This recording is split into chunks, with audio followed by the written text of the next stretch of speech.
Video Kapolres Nunukan AKBP SA diduga menganiaya anggotanya viral di media sosial.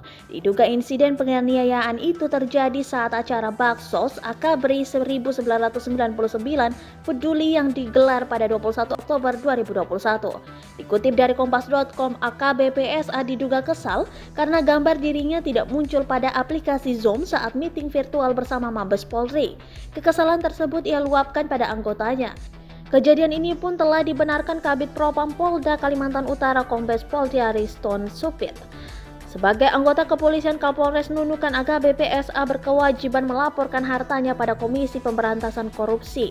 Terakhir, AKBP SA melaporkan hartanya pada 31 Desember 2020 lalu.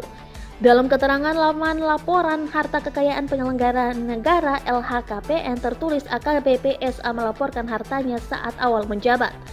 Di laporannya tercatat AKBP SA memiliki harta sebanyak Rp685.100.000.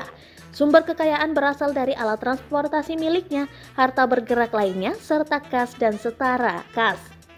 Yang terbanyak adalah kas dan setara kas mencapai Rp420.100.000. Di LHKPN miliknya diketahui AKBP SA tidak memiliki tanah dan bangunan. Mengutip dari kompas.com, Kapolres Nunukan AKBP SA diperiksa Propam buntut aksinya menganiaya anggota.